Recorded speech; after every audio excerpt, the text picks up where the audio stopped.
Le Groenland. C'est immense, gelé, isolé. Moins de 60 000 habitants, principalement Inuits.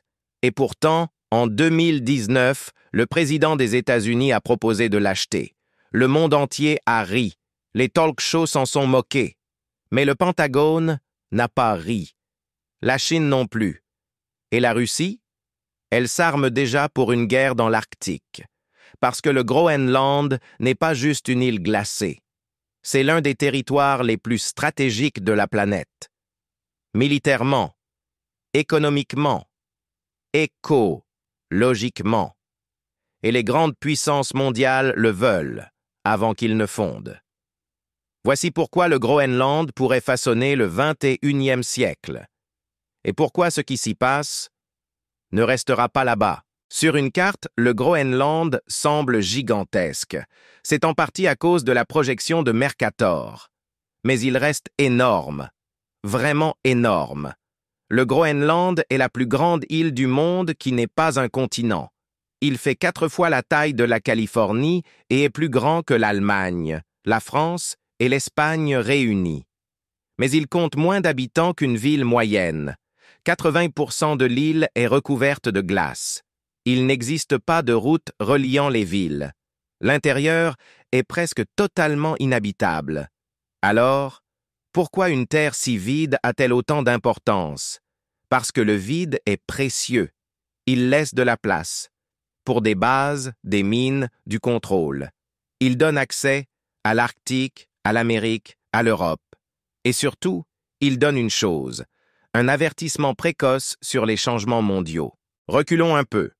Le Groenland est situé entre l'Amérique du Nord et l'Europe, avec un accès direct à l'océan Arctique. Pendant la guerre froide, c'était crucial. Ça l'est encore aujourd'hui. Les États-Unis y exploitent la base aérienne de Thulé, la plus septentrionale du monde. Construite dans les années 1950, elle fait partie du système d'alerte antimissile américain. Elle abrite des radars surveillant les menaces balistiques. Et elle se trouve sur la route la plus courte, entre la Russie et les États-Unis, au-dessus de l'Arctique. En cas de guerre, les missiles passeraient au-dessus du Groenland. Ils ne seraient pas seulement spectateurs, mais champs de bataille, tremplins ou boucliers. Et ça, c'est seulement l'angle militaire. Le Groenland fond. Sa calotte glaciaire perd des milliards de tonnes de glace chaque année. Si elle fondait entièrement, le niveau des mers monterait de 7 mètres, submergeant des villes du monde entier. Mais géopolitiquement, cette fonte fait autre chose. Elle ouvre l'accès. De nouvelles côtes, de nouvelles terres, de nouvelles opportunités. Et surtout, de nouvelles routes maritimes. Avec le réchauffement, les voies commerciales pourraient passer par le nord. La route polaire de la soie raccourcirait le trajet entre l'Asie et l'Europe. Et ceux qui contrôlent l'Arctique et les terres voisines pourraient en tirer d'énormes profits. Le Groenland se retrouve au carrefour du futur. Pas parce qu'il fait chaud, mais parce que le reste du monde chauffe. Que cache la glace du Groenland? On ne le sait pas totalement, mais ce que l'on sait est très tentant. Terres rares, zinc, cuivre, uranium, fer, pétrole, gaz naturel et des trillions de litres d'eau douce. La demande mondiale pour les terres rares, essentielles aux technologies vertes et à l'armement, explose, et la Chine domine déjà l'approvisionnement mondial. Le Groenland représente une alternative précieuse. En 2021, le gouvernement groenlandais a interdit l'exploitation de l'uranium. Pourquoi? Parce que la Chine avait massivement investi dans un projet minier. Craignant une trop grande influence de Pékin, les électeurs ont sanctionné le parti pro-minier. Même dans un territoire reculé, la géopolitique façonne l'avenir. En 2019, Donald Trump a proposé d'acheter le Groenland au Danemark. Ce n'était pas une première. Les États-Unis avaient déjà tenté en 1867 et en 1946 pour 100 millions en or. Refus à chaque fois. Mais en 2019, l'offre a choqué. Le gouvernement du Groenland a répondu « Nous ne sommes pas à vendre ». Mais dans les coulisses, tout le monde savait pourquoi cette offre avait été faite, parce que la Chine était déjà là. Elle proposait de construire des aéroports, d'investir dans les mines, d'installer des stations de recherche. Les États-Unis ont bloqué ces projets. En 2020, ils ont rouvert leur consulat à Nuuk. Une première depuis la Seconde Guerre mondiale. Pendant ce temps, la Russie militarise l'Arctique comme jamais. Nouvelles bases, nouveaux missiles, nouveaux brise-glaces. Ce n'est pas du bluff, c'est de la position stratégique. Et le Groenland est l'un des trophées. Le Groenland est un territoire autonome du Danemark. Il gère ses affaires internes. Mais la défense et les relations internationales dépendent encore de Copenhague. Et cette relation est compliquée. Beaucoup de politiciens groenlandais rêvent d'indépendance totale. Les sondages montrent que la majorité des citoyens y sont favorables, à condition que ce soit économiquement viable. Actuellement, le Danemark subventionne le Groenland à hauteur de 20% de son PIB. Couper ce soutien serait un choc. Mais l'exploitation des ressources pourrait changer l'équation. Voici le dilemme. Si le Groenland devient indépendant, il aura besoin de reconnaissance internationale. Et ceux qui auront investi dans son développement auront un poids politique énorme. La question est, qui arrivera en premier, l'Occident ou un autre? Pensez à l'Arctique comme au Moyen-Orient, mais en version glacée, riche en ressources, pauvre en population, parfait pour une lutte géopolitique. On estime que plus de 90 milliards de barils de pétrole dorment sous les eaux arctiques. Et la glace qui fond les rend accessibles. Les pays côtiers, Canada, Norvège, Russie, États-Unis, Danemark, font des revendications croisées. Ridge, plateaux continentaux, c'est un casse-tête juridique et une course stratégique. La Russie a planté un drapeau au fond de l'océan Arctique.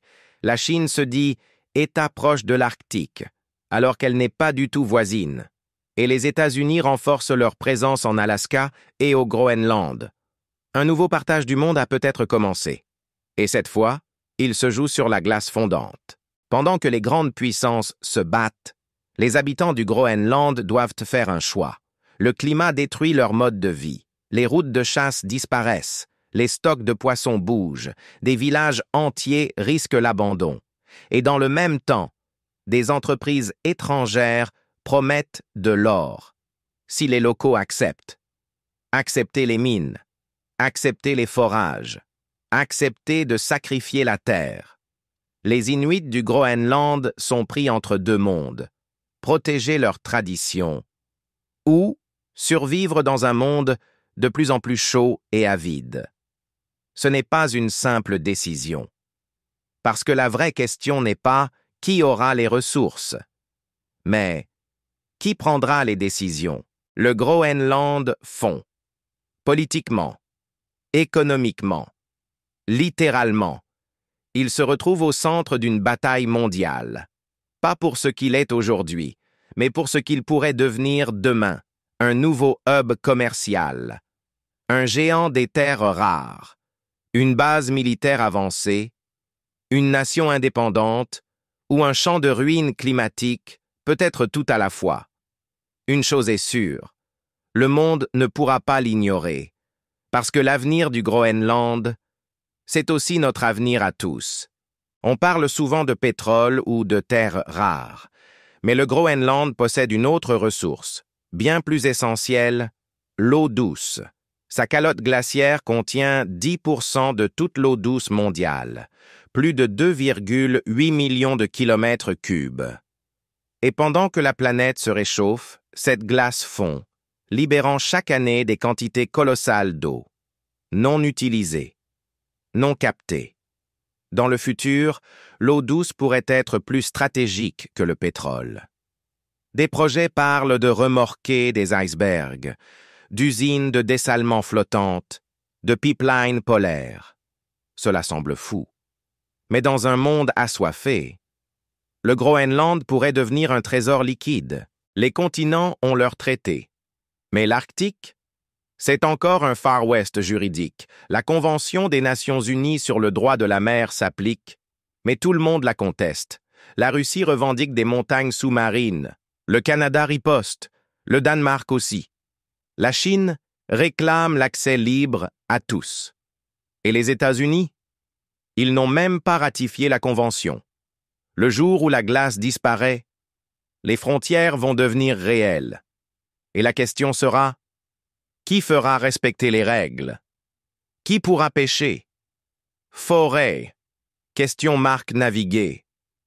Qui contrôlera les nouvelles routes? Le Groenland est au cœur de ce chaos légal, et ceux qui l'emporteront ici pourraient écrire les lois de tout l'Arctique. Si tu es arrivé jusqu'ici, tu en sais maintenant plus sur le Groenland que 99% des gens. Mais ce n'est qu'un fragment d'un puzzle bien plus vaste. L'Arctique, le climat, les empires qui tombent, ceux qui montent. Rien n'est isolé. Tout est connecté. Si tu veux comprendre comment le monde bascule, abonne-toi. Parce que parfois, les guerres les plus importantes ne se gagnent pas avec des armes, mais avec des cartes. C'était « Pourquoi tout le monde veut le Groenland ?» À bientôt pour le prochain chapitre.